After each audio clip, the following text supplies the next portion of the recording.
Hey guys, welcome to IM Discare. இன்னைக்கு நம்ம ஒரு இன்ட்ரெஸ்டிங்கான மல்டி பர்பஸ் ஹேர் மாஸ்க் எப்படி செய்யலாம்னு பார்க்க போறோம். ஸ்டெப் 1, மருதாணி பவுடர் 4 டேபிள் ஸ்பூன்ஸ் எடுத்துக்கலாம். இது நம்ம ஹேரை லாங் அண்ட் திக் ஆக்குறதோட இல்லாம ஒரு டீப் பிளாக் கலரை கொடுக்குது. இதோட அதர் பெனிஃபிட்ஸ் என்னன்னு பார்த்தீங்கன்னா, நம்ம ஸ்கேல்ப் ரீஜனை ரொம்பவே ஹெல்த்தியாக வச்சுக்க உதவுது. ஸோ இதனால உங்க ஹேர் ஸ்ட்ராங்காகவும் டேமேஜ் ஆகாமலும் இருக்கும். And moreover it deep conditions your hair, which means hair breakage and split ends வராமல் பார்த்துக்கும். நெக்ஸ்ட், ஆவாரி பவுடர் 2 டேபிள் ஸ்பூன்ஸ். தென் கடுக்காய் பவுடர் 1 டேபிள் ஸ்பூன். அண்ட் கடுக்காய் பவுடர் dandruff குறையும் எட்ஜி ஸ்கேல்ப்க்கும் ரொம்பவே யூஸ்ஃபுல்லாக இருக்கு. இது எல்லாமே சேர்த்து கொஞ்சம் கொஞ்சமாக வாட்டர் ஆட் பண்ணி மிக்ஸ் பண்ணிட்டே வாங்க. அண்ட் மிக்ஸ் பண்ணுறப்போ கட்டி கட்டி ஆகாமல் பார்த்துக்கோங்க. இதை ரெடி பண்ணிவிட்டு அப்படியே ஓவர் நைட் ஸ்டோர் பண்ணி வச்சிருங்க. இந்த 3 இன்க்ரீடியன்ஸ் சேர்த்து போடுறனால உங்களுக்கு கிரே ஹேர் சீக்கிரமாக வராமல் தடுக்கும்.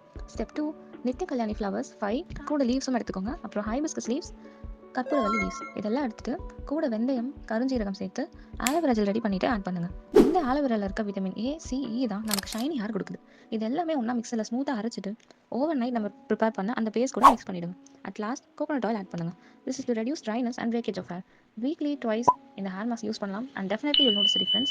இன் கேஸ் உங்களுக்கு சைனசைட்டிஸ் ஒரு எனி அலர்ஜிக் ரியாக்ஷன் இருந்தால் ஒரு பேட்ச் டெஸ்ட் பண்ணி யூஸ் பண்ணுறது நல்லது. ஸோ இன்னைக்கு hair growth, hair colour, dandruff, itchy scalp, hair டென்சிட்டின்னு இத்தனை யூஸஸ் இருக்க ஒரு மல்டி பர்பஸ் ஹேர் மாஸ்க் எப்படி பண்ணுறதுன்றதை பார்த்துருக்கோம். தேங்க்ஸ் ஃபார் வாட்சிங். நம்ம ஐபிஎஸ்கே சேனலை சப்ஸ்கிரைப் பண்ணிட்டு லைக் பண்ணுங்க, ஷேர் பண்ணுங்க, மறக்காம உங்களுக்கு அடுத்த கமெண்ட்ல சொல்லுங்க. See you.